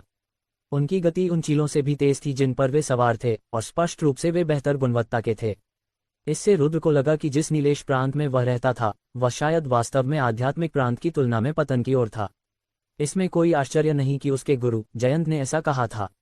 नीलेश प्रांत में तथाकथित प्रतिभाशाली लोग केवल औसत दर्जे के थे और वास्तव में प्रतिभाशाली कहे जाने वाले लोगों की संख्या 10 से अधिक नहीं थी। अन्य प्रांतों की नज़र में नीलेश प्रांत के तथाकथित प्रतिभाशाली लोग वास्तव में कुछ खास नहीं थे। वास्तव में नीलेश प्रांत उतना मजबूत नहीं था। 9 प्रांतों में इसकी स्थिति बिगड़ती जा रही थी और इसकी तुलना अन्य बड़े प्रांतों से नहीं की जा सकती थी। आध्यात्मिक प्रांत में 2 और दिन उड़ान भरने के बाद रुद्र अंततः तथाकथित विश्व आत्मा संघ में पहुंचा। ऊपर से नीचे देखने पर उसने पाया कि विश्व आत्मा संघ मैदानों के भीतर स्थित था। यह एक विशाल शहर था और इतना बड़ा था कि इसमें पूरे पहाड़, नदियां और यहाँ तक कि जंगल भी समाहित थे। ये बिल्कुल एक राज्य जैसा था और इतना विशाल था कि रुद्र की कल्पना से परे था। इससे उसे विश्व आत्मा संघ की शक्ति का अंदाजा हो गया। इसीलिए यह आध्यात्मिक प्रांत का अधिपति बन सका, इसमें कोई आश्चर्य की बात नहीं। सबसे महत्वपूर्ण बात यह थी कि नीलेश प्रांत में जिन विश्व आत्मावादियों को इतना कीमती माना जाता था, वे हर जगह मौजूद थे। जयंत जैसे श्वेत चोगाधारी विश्व आत्मावादी निश्चित रूप से कोई महत्वपूर्ण व्यक्ति नहीं थे। उस क्षेत्र में केवल धूसर चोगाधारी विश्व आत्मावादियों को ही अन्य लोग स्पष्ट रूप से देख सकते थे, क्योंकि वहां श्वेत चोगाधारी विश्व आत्मावादियों की संख्या उतनी ही थी जितनी सफेद सब्जियों की, क्योंकि वे हर जगह देखे जा सकते थे। क्या यही वह तथाकथित कहावत है, इस आकाश के परे भी एक आकाश है और इस व्यक्ति के परे भी एक व्यक्ति है? रुद्र और जयंत सीधे विश्व आत्मा संघ में प्रवेश नहीं कर सके, क्योंकि लोग अपनी इच्छा से विश्व आत्मा संघ में प्रवेश नहीं कर सकते थे। यहाँ तक कि विश्व आत्माविद होने पर भी उन्हें प्रवेश नहीं मिल सकता था। इसलिए वे विश्व आत्मा संघ से बाहर एक ऐसे शहर में पहुंचे जो विशेष रूप से उन्हीं जैसे विश्व आत्माविदों के स्वागत के लिए बनाया गया था। उस स्थान पर जयंत जैसे श्वेत चोगाधारी विश्व आत्मावादी लोग सर्वत्र मौजूद थे। हालांकि उनमें से अधिकांश ने अपने नकाब हटा रखे थे और अपने चेहरे प्रदर्शित कर रखे थे। आश्चर्यचकित होने की कोई आवश्यकता नहीं है। 9 प्रांतों के सर्वश्रेष्ठ विश्व अध्यात्मवादी यहाँ एकत्रित हैं, इसलिए स्वाभाविक रूप से यहाँ काफी संख्या में विश्व अध्यात्मवादी होंगे। इसके अलावा 9 प्रांतों में से आध्यात्मिक प्रांत को सबसे समृद्ध प्रांत का दर्जा प्राप्त है। इसकी तुलना में नीलेश प्रांत थोड़ा गरीब और वीरान लगता है। जयंत की आवाज सुनाई दी और रुद्र ने सिर घुमाकर देखा तो वह बेहद चौंक गया, क्योंकि जयंत ने अपने चेहरे को ढकने वाला हुड हटा दिया था। रुद्र ने पहली बार उस बूढ़े आदमी का चेहरा देखा। वह रुद्र की कल्पना से बिल्कुल अलग दिख रहा था। वह न केवल डरावना नहीं था, बल्कि काफी दयालु प्रतीत हो रहा था। एक नजर में ही कोई समझ जाता कि वह बूढ़ा व्यक्ति काफी मिलनसार है। हालांकि शायद इसी वजह से जयंत ने किसी को भी अपना चेहरा नहीं दिखाया, क्योंकि वह दूसरों पर एक खतरनाक छाप छोड़ना चाहता था। तभी वह खुद को बेहतर ढंग से सुरक्षित रख सकता था। शायद यही उसके लिए खुद को सुरक्षित रखने का सबसे अच्छा तरीका था। यहाँ किसी को भी अपना चेहरा छिपाने की इजाजत नहीं है और सभी को इस नियम का पालन करना होगा, अन्यथा उन्हें विश्व आत्मा संघ की शक्ति को चुनौती देने वाला माना जाएगा। जयंत ने समझाते हुए कहा, मुझे आपका वर्तमान रूप अधिक पसंद है। रुद्र ने मुस्कुराते हुए ये शब्द दिल से कहे। लड़के, क्या मेरा रूप इतना मनोरंजक है कि मेरा मजाक उड़ाया जाए? जयंत ने रुद्र पर एक नजर डाली और फिर उसे श्वेत लबादा परीक्षा के पंजीकरण स्थल पर ले गया। जब वे वहां पहुंचे तो रुद्र ने अपने ही उम्र के कई युवाओं को देखा। उन सभी के पास आध्यात्मिक शक्ति थी, जिससे ये स्पष्ट था कि वे श्वेत लबादा परीक्षा के लिए वहां आए थे। विश्व आत्मा परीक्षा बहुत कठिन नहीं है। यदि आप पहला चरण पास कर लेते हैं तो आपको विश्व आत्मा का श्वेत वस्त्र प्राप्त हो जाएगा। विश्व आत्मा का श्वेत लबादा विशेष सामग्रियों से बना है। जब आप इसे पहनते हैं तो जब तक आप कोई आभा उत्सर्जित नहीं करते, कोई भी आपकी साधना का पता नहीं लगा सकता। सबसे महत्वपूर्ण बात यह है कि विश्व आत्मा का श्वेत लबादा प्रतिष्ठा का प्रतीक है।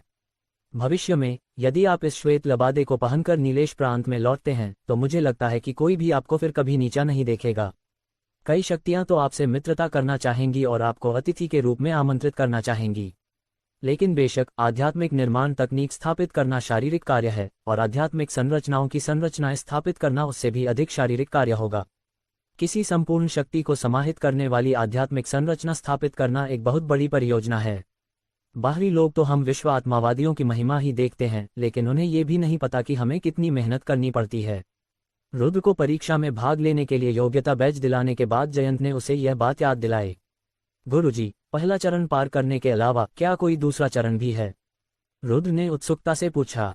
बेशक, पहला चरण पार करने के बाद आपको विश्व आत्मा का श्वेत लबादा मिल जाएगा। हालांकि इस तरह विश्व आत्मा का श्वेत लबादा मिलने के बावजूद आपको इसे खरीदने के लिए उचित कीमत चुकानी होगी।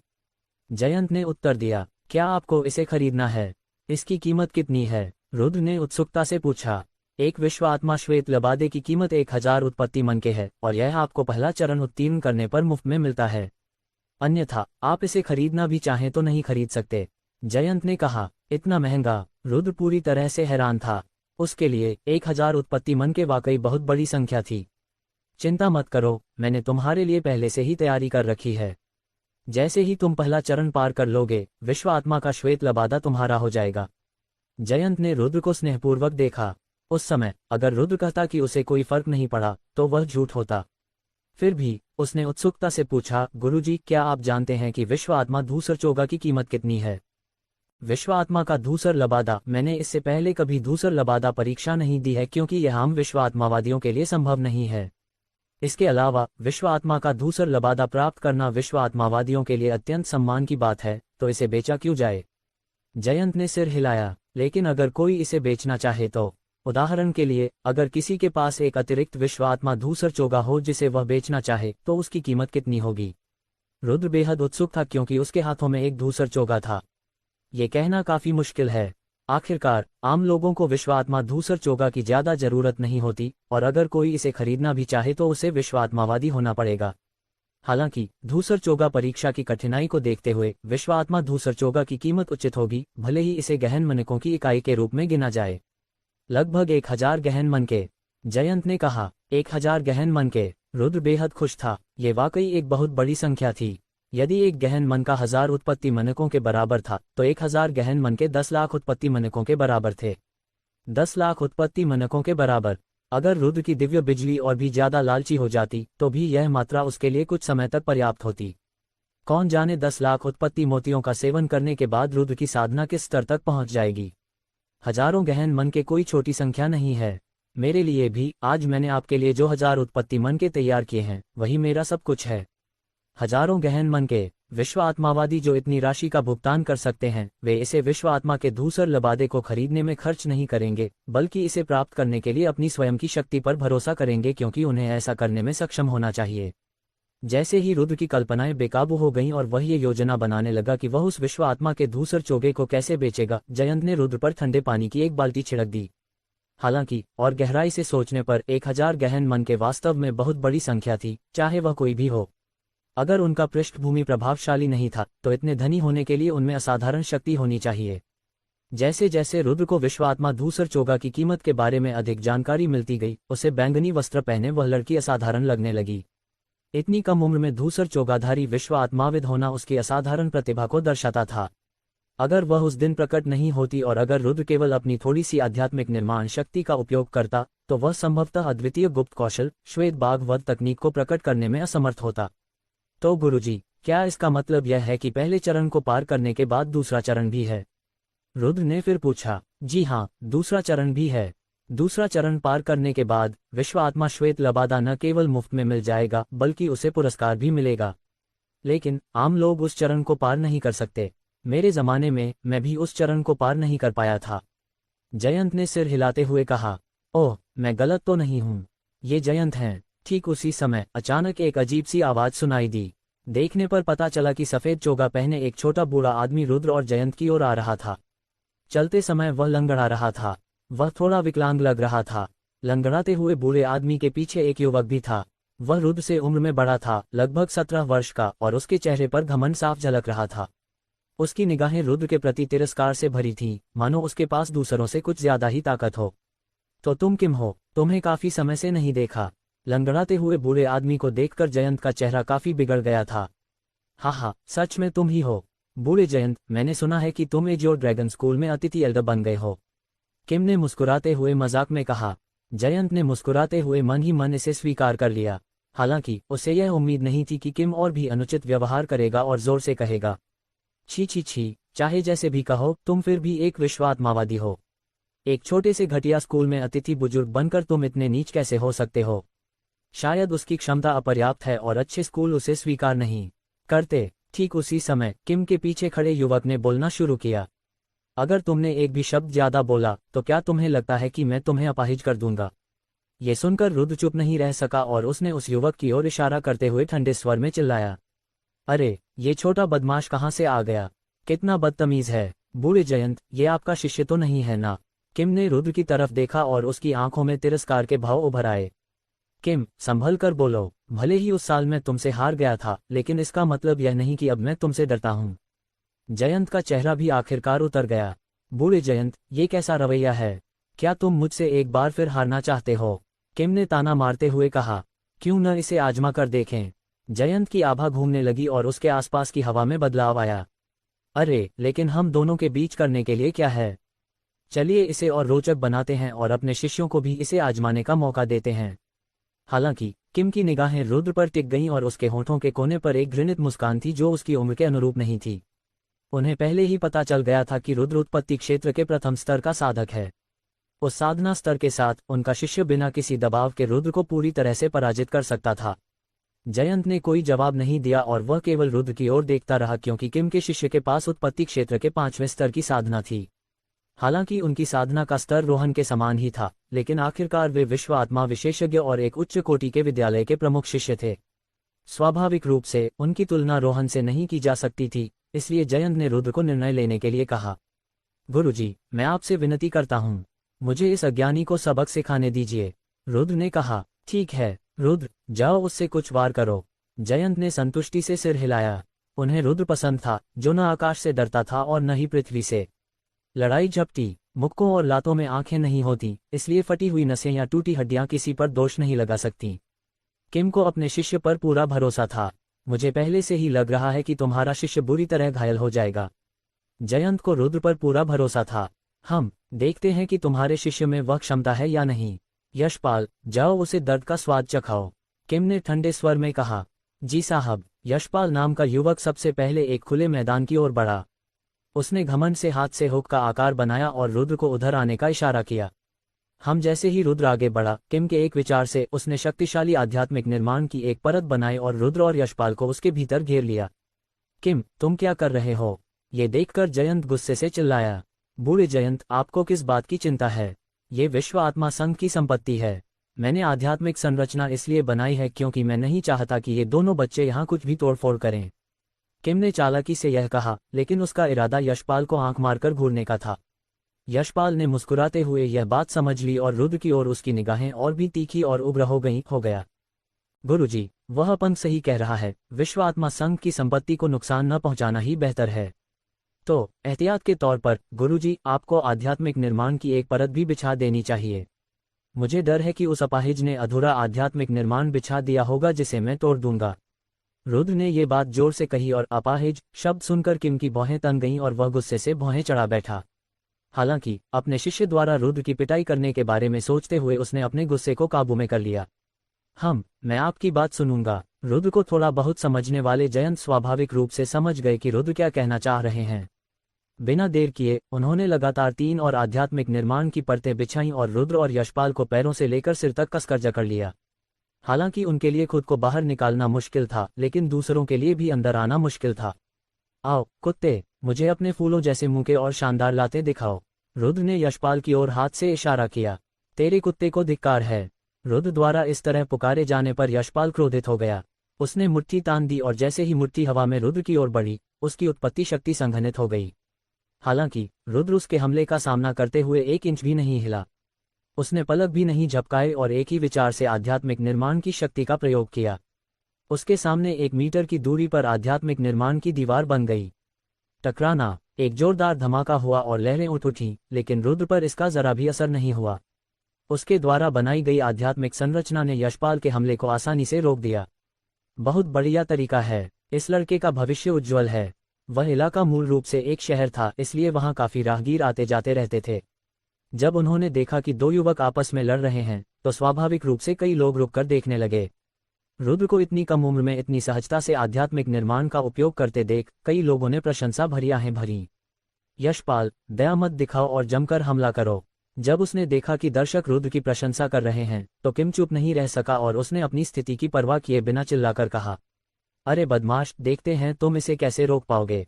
यशपाल ने अपने पैर फैलाए और घोड़े की मुद्रा में आ गया। जैसे ही उसने अपनी दोनों मुट्ठियां कसकर भींची, उसके चारों ओर शक्तिशाली उत्पत्ति शक्ति का प्रवाह हुआ और उसमें काफी ताकत थी।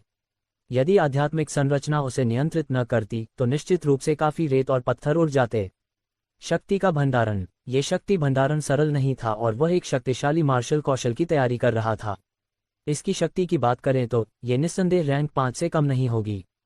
अचानक यशपाल ने जोरदार चीख मारी और हमला कर दिया।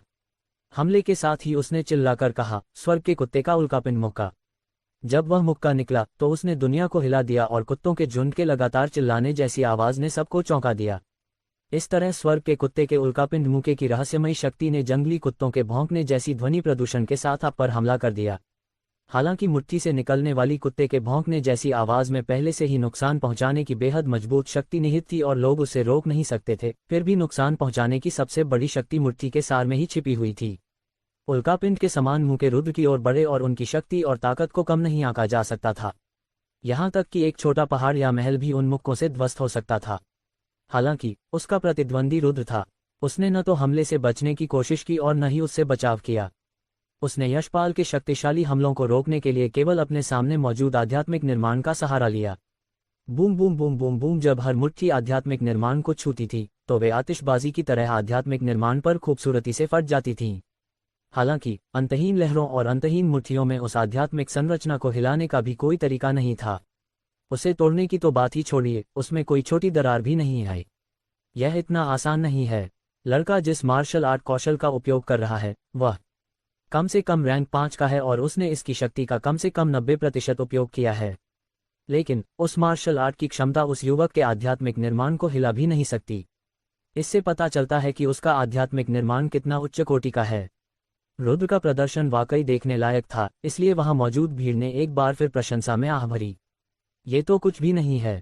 मेरे शिष्य के आध्यात्मिक विकास की गुणवत्ता उससे कहीं अधिक है। यह नहीं कहा जा सकता कि लड़का बलवान है, केवल इतना ही कहा जा सकता है कि उसका प्रतिद्वंदी बहुत कमजोर है। हालांकि कुछ अविवेकी लोगों ने सच ही कह दिया। जब उसने आसपास की उन चर्चाओं को सुना जो पूरी तरह से रुद्र के पक्ष में झुकी हुई थीं और जब कुछ आवाजों ने उसके अपने शिष्य को भी नीचा दिखाया तो किम गुस्से में इधर उधर घूमने लगा। हालांकि उसने कोई प्रतिक्रिया नहीं दी क्योंकि वह स्थान नीलेश प्रांत नहीं था। वह विश्व आत्मा संघ था और वहां अनगिनत विशेषज्ञ मौजूद थे। वह आसानी से किसी को नाराज करने की हिम्मत नहीं करता था। क्योंकि किम उसके बारे में कुछ नहीं कर सकता था, इसलिए उसने अपना सारा गुस्सा अपने ही शिष्य पर निकालते हुए दहाड़ लगाई, यशपाल, तू बेकार है। तू क्या सोच रहा है? क्या उत्पत्ति क्षेत्र के 5वें स्तर का व्यक्ति उत्पत्ति क्षेत्र के पहले स्तर के व्यक्ति को नहीं हरा सकता? क्या तूने मेरी सिखाई हुई बातों को अच्छी तरह नहीं समझा? कुत्ते, तुम्हारा मालिक गुस्से में है तो क्या अब अपनी खासियत दिखाने का समय नहीं आ गया है? रुद्र आध्यात्मिक निर्माण के पीछे खड़े होकर काफी आराम से थी। तुम्हें धिक्कार है, मैं तुम्हारा मुंह फाड़ दूंगा। यशपाल पूरी तरह क्रोधित था। उसने हमला करना बंद कर दिया और किसी भी तरह की मार्शल आर्ट का इस्तेमाल नहीं किया। वह आगे बढ़ा और आमने सामने की लड़ाई लड़ने को तैयार था। जाना, स्विश। हालांकि ठीक उसी समय रुद्र ने अपनी बाईं मुट्ठी भींची और उसके हाथ में एक सुनहरे रंग का भाला प्रकट हुआ। उसने उसे यशपाल की ओर फेंक दिया। हम सुनहरे रंग के भाले में अत्यंत प्रबल उत्पत्ति शक्ति समाहित थी। जैसे ही वह तेजी से गुजरा, हवा भी दहक उठी और ऐसा लगा मानो भाला किसी भी चीज को भेद सकता हो। मुझे मात्र 5वें स्तर के मार्शल कौशल से चोट पहुंचाने की सोचना भी मत। रुद्र को हमला करते देख यशपाल भी नहीं डरा और जहां था वहीं खड़ा रहा। उसने अपनी भुजाएं हिलाते हुए एक आध्यात्मिक निर्माण की दीवार खड़ी कर ली। टकराना, स्वर्ण भाला फेंका गया और जैसे ही वह आध्यात्मिक संरचना से टकरा कर रुका, चारों दिशाओं में लहरें फैल गईं। हालांकि जब आध्यात्मिक संरचना को पीछे मुड़कर देखा गया तो वह बुरी तरह क्षतिग्रस्त हो चुकी थी और उसमें जगह जगह दरारें पड़ गई थीं। वह किसी बड़े पत्थर से चकनाचूर हुए दर्पण की तरह लग रही थी। अरे, अंतर बहुत बड़ा है। उस लड़के की आध्यात्मिक शक्ति उस युवक से बहुत अलग है। ये देखकर वहां मौजूद सभी लोगों ने आह भरी और सिर हिलाकर संकेत दिया कि यशपाल की आध्यात्मिक शक्ति परीक्षा में उत्तीर्ण नहीं हुई। हे, एक और भाला लो। रुद्र ने खुद पर काफी गर्व जताते हुए दूसरा भाला फेंकने के लिए हाथ उठाया। धमाका, एक और सुनहरा भाला जोर से फटा और उसने आध्यात्मिक निर्माण को चकनाचूर कर दिया और यशपाल की ओर बढ़ता चला गया। यशपाल को गहरा सदमा लगा और घबरा कर पीछे हटते हुए उसने एक और आध्यात्मिक निर्माण बनाया और रुद्र के हमले को रोकने में कामयाब रहा। हालांकि उस आध्यात्मिक संरचना में भी दरारें आ गईं। थोड़ा रोचक है, लेकिन क्या आप अभी भी निम्नलिखित को रोक सकते हैं? रुद्र ने अपने बाएं हाथ में धनुष पकड़ा हुआ था और दाहिने हाथ से डोरी खींच रहा था। धनुष की डोरी की आवाज गूंजी और तीरों की आवाज बारिश की तरह गूंजा। हवा को चीरती हुई तेज आवाज के साथ घने सुनहरे रंग के तीर यशपाल की ओर बढ़ रहे थे। ये कैसे संभव है? वह स्पष्ट रूप से उत्पत्ति क्षेत्र के पहले स्तर पर ही है। वह इतनी शक्तिशाली युद्ध कला का उपयोग कैसे कर सकता है? यशपाल घबरा गया। ऐसा नहीं था कि वह जवाबी हमला नहीं करना चाहता था, बल्कि उसके पास ऐसा करने का कोई तरीका ही नहीं था। ऐसी स्थिति में उसके पास एकमात्र उपाय यही था कि वह रुद्र के हमलों को रोकने के लिए लगातार आध्यात्मिक निर्माण बनाता रहे। हालांकि आध्यात्मिक निर्माण अनंत ही क्यों न हो, आत्मा शक्ति अनंत नहीं थी। रुद्र के तूफानी हमलों के आगे यशपाल जल्दी ही थक गया और वह बड़ी मुश्किल से ही उनका सामना कर पाया। हालांकि वह जबरदस्ती अपने हमलों को रोक रहा था। रुद्र के हमले और भी तेज होते जा रहे थे। जब यशपाल को लगा कि वह जल्द ही इन हमलों को रोक नहीं पाएगा तो वह जोर से चिल्लाया, गुरुजी, मुझे बचाओ। ये तो कचरा है। किम अपने शिष्य को, जो उत्पत्ति क्षेत्र के 5वें स्तर पर था, उत्पत्ति क्षेत्र के पहले स्तर पर मौजूद रुद्र से पिटते देख क्रोधित हो उठा। हालांकि ऊपरी तौर पर वह चाहे जितना भी अपशब्द कहे, उसे जरा भी संकोच नहीं हुआ। गुरु होने के नाते वह अपने शिष्य को मरते हुए चुपचाप नहीं देख सकता था। अरे किम, ये शिष्यों की लड़ाई है, तुम क्या कर रहे हो? हालांकि जैसे ही किम ने अपना हाथ उठाया, जयंत ने हथेली से उसकी कलाई पकड़ ली और उसके हमले को रोक दिया। बूढ़े किम, मेरे रास्ते से हट जाओ। किम ने अपना हाथ हिलाया और जयंत को दूर फेंकना चाहा, लेकिन जयंत का हाथ उसके हाथ पर कोई असर नहीं कर रहा था। वह पत्थर की तरह सख्त था और लोहे के चिमटे की तरह उसकी कलाई को जकड़े हुए था। किम उसे हिला नहीं पा रहा था। बेशर्म कहीं के, एक तरफ हट जाओ और चुपचाप देखते रहो, जयंत ने ठंडे स्वर में कहा और अचानक झपट्टा मारा। किम मुंह के बल जमीन पर गिरा और बुरी तरह से पटक दिया। तुमने गहन क्षेत्र के 6ठे स्तर में प्रवेश कर लिया है। किम को गहरा सदमा लगा क्योंकि उसने कभी सोचा भी नहीं था कि उस साल का पराजित सेनापति आज उससे आगे निकल जाएगा और गहन क्षेत्र के 6ठे स्तर का विशेषज्ञ बन जाएगा। किम के लिए यह बात स्वीकार करना कठिन था। एक उच्च कोटि के विद्यालय में अतिथि गुरु होने के नाते उन्हें अत्यंत उदार भेंटें प्राप्त होती थीं। इन भेंटों के कारण उनकी साधना में भी तीव्र वृद्धि हुई और वे गहन साधना के 5वें स्तर के विशेषज्ञ बन गए थे। हालांकि उन्हें यह उम्मीद नहीं थी कि एक साधारण से विद्यालय में अतिथि गुरु जयंत गहन विद्या के छठे स्तर पर होंगे। ये बात सामान्य ज्ञान के विपरीत थी। रुद्र, तुम थोड़ी देर बाद रुक सकते हो, उसे कुत्ते की तरह जीने दो। जयंत ने किम की बातों पर ध्यान नहीं दिया और आध्यात्मिक निर्माण के भीतर मौजूद रुद्र पर चिल्लाया। जी श्रीमान। रुद्र ने यशपाल की आध्यात्मिक संरचना को पहले ही नष्ट कर दिया था। मूल रूप से वह उसे मारना चाहता था, लेकिन जयंत की बातें सुनने के बाद उसने उन सुनहरे तीरों को नष्ट कर दिया जो यशपाल को मार सकते थे। उठना। हालांकि उसने यशपाल की जान बख्श दी थी, लेकिन रुद्र उसे यूं ही जाने देने के मूड में नहीं था। वह यशपाल के आगे बढ़ा और उसे उठाकर खड़ा किया, क्योंकि वह पूरी तरह से थका हुआ था और उसका चेहरा पीला पड़ गया था। तुम क्या करने की योजना बना रहे हो? मैं सुभाथ हायर सेकेंडरी स्कूल का विशिष्ट शिष्य हूँ।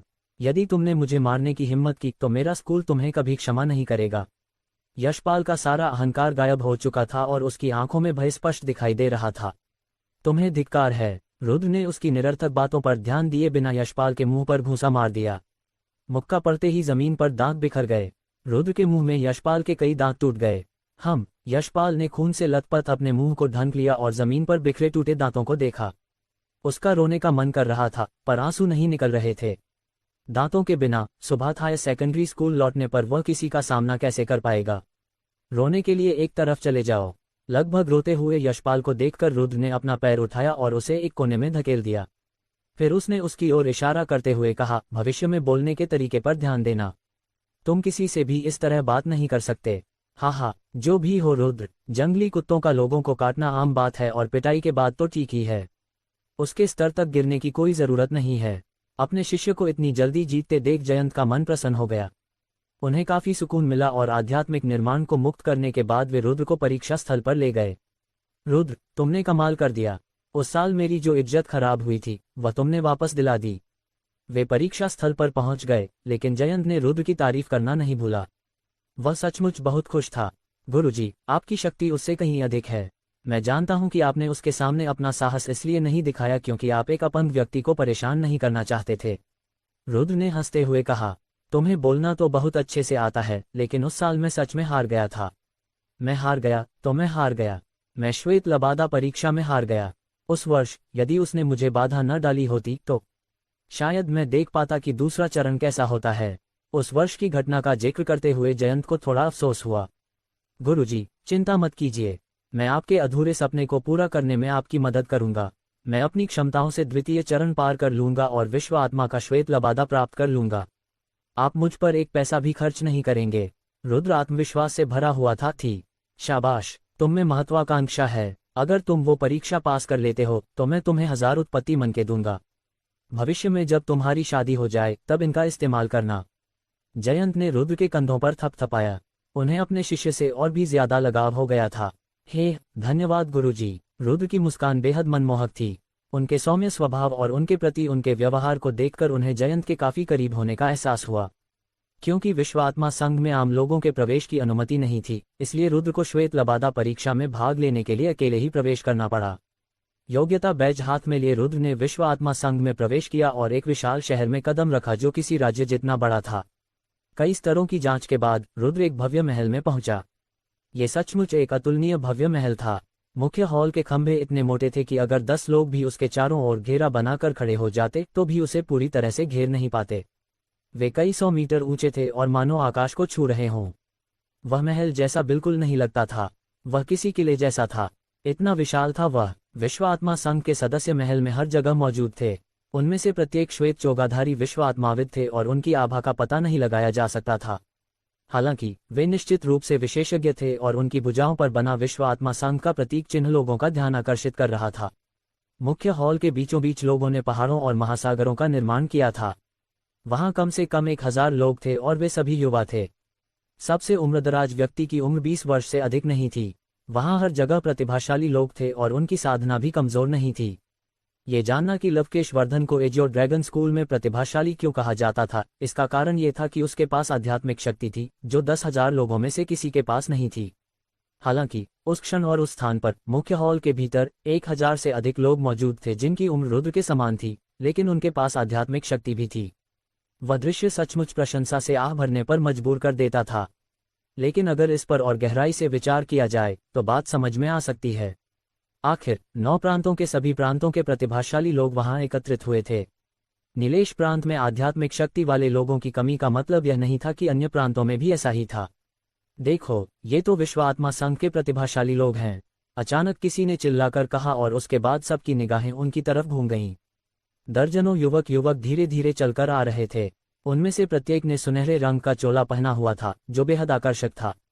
साथ ही उनके बाएं हाथ पर विश्व आत्मा संघ का प्रतीक चिन्ह बना हुआ था। पुरुष बेहद आकर्षक और सुंदर थे, जबकि महिलाएं मधुर और बेहद खूबसूरत थीं। हर व्यक्ति में एक भव्य आभा थी। सबसे कमजोर साधना स्तर केवल उत्पत्ति क्षेत्र के 5वें स्तर का था, जबकि सबसे शक्तिशाली साधना स्तर उत्पत्ति क्षेत्र के 7वें स्तर का था। लोगों की बातचीत से रुद्र को यह भी पता चला कि वे लोग कहां से आए थे। वे विश्व आत्मा संघ के प्रतिभाशाली सदस्य थे। हालांकि उनकी प्रतिभा उनकी साधना से नहीं, बल्कि आध्यात्मिक निर्माण की शक्ति में उनकी समझ से जाहिर होती थी। इसी के अनुरूप कुछ लोगों ने विश्व आत्मा के साथ अनुबंध भी किया था और वे सचमुच विश्व आत्मा विशेषज्ञ कहलाने के योग्य थे। धन्यवाद आप सभी का। आगे की कहानी सुनने के लिए आरजे नॉवेल यूट्यूब चैनल